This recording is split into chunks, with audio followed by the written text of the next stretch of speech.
صدر عارف الوی نے الیکشن ترمیمی بل کے بعد قومی احتساب ترمیمی بل 2022 بھی بغیر دستخط واپس کر دیا.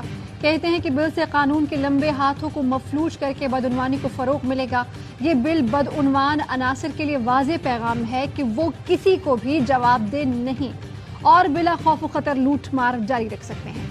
بدعنوان عناصر نے بے تحاشا دولت اکٹھی کر رکھی ہے. توقع نہ تھی کہ احتساب کے عمل کو ناقابل یقین حد تک کمزور بنایا جائے گا.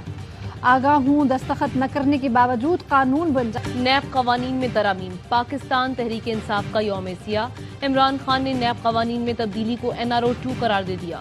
کہتے ہیں بدماشوں کی امپورٹڈ حکومت نے نیب قانون میں ترمیم کر کے احتساب کا خاتمہ کر دیا. زیر تفتیش 1100 ارب روپے کے مقدمات نیب دائرہ اختیار سے باہر ہو جائیں گے. امریکی حمایت یافتہ سازش سے پاکستان کی معیشت اور سیاسی نظام کو پٹری سے اتارا گیا. تاریخ سازش کے منصوبہ سازوں اور کامیاب بنانے والوں کو کبھی معاف نہیں کرے گی.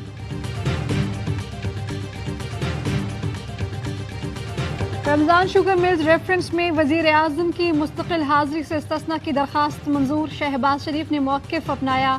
قومی ذمہ داریاں نبھا رہا ہوں اس لیے درخواست دی. اپنی سابقہ کارکردگی پر مبنی دستاویز بھی پیش کر دیں.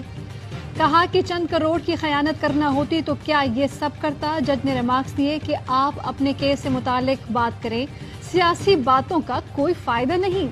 نیب نے حاضری سے مستقل استثناء کی مخالفت کی. پروزیکیوٹر نے دلائل دیے. 6 ماہ سے کیس آگے نہیں بڑھ سکا. مقدمے کے اس مرحلے پر ملزم کا پیش ہونا ضروری ہے.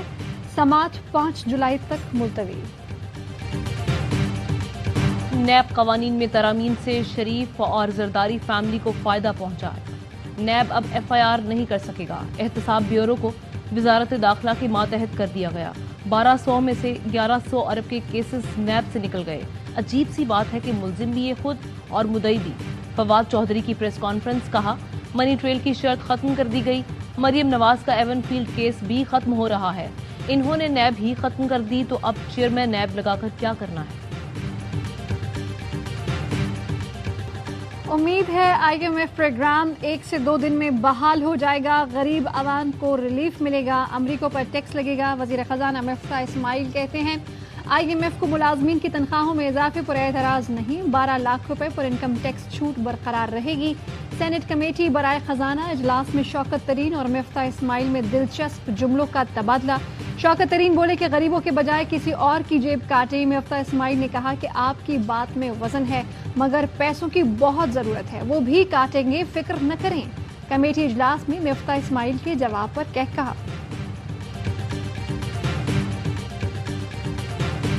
ڈالر ملک کی تاریخ کی بلند ترین سطح پر. انٹر بینک میں ڈالر مزید 1 روپے 21 پیسے مہنگا. 1 ڈالر 209 روپے 96 پیسے کا ہو گیا. اوپن مارکیٹ میں ڈالر 214 روپے تک فروخت. شہباز حکومت میں ڈالر تقریباً 28 روپے مہنگا ہو چکا ہے. مزمل اسلم کہتے ہیں کہ حکومت دعویٰ کرتی تھی کہ چین سے پیسے آ رہے ہیں. 2 ہفتے گزر گئے, کوئی پیسہ نہیں ملا. مہنگائی 40% تک جانے کا خدشہ ہے مگر حکومت کو کچھ ہوش نہیں.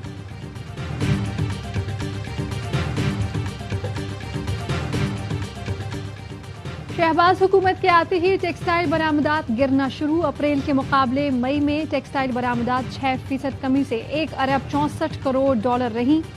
مئی میں نیٹ ویئر کی برآمدات میں 12.2% اور ریڈی میڈ گارمنٹ کی برآمدات 8% کی کمی کے ساتھ ریکارڈ کی گئیں. 11 ماہ کے دوران سب سے زیادہ تولیے کی برآمدات میں 15% کی کمی ہوئی. مہنگائی اور مسائل کا واحد حل فوری شفاف الیکشن ہے. الیکشن کی تاریخ ملنے تک احتجاج جاری رہے گا. عمران خان کا 2 ٹوک اعلان. کہا ہم نے IMF کے دباؤ کے باوجود قیمتیں کنٹرول کی.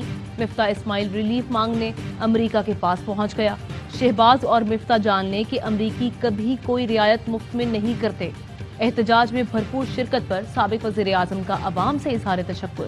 لکھا بارش کے باوجود لوگ مہنگائی کے خلاف مظاہرے میں شامل ہوئے. امریکی سازش سے مسلط حکومت کو مسترد کرنے پر قوم کا شکریہ.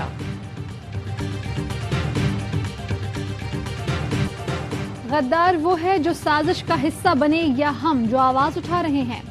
غدار وہ ہے جو امریکہ کے سامنے لیٹ گئے یا وہ جنہوں نے ایبسولوٹلی ناٹ کہا.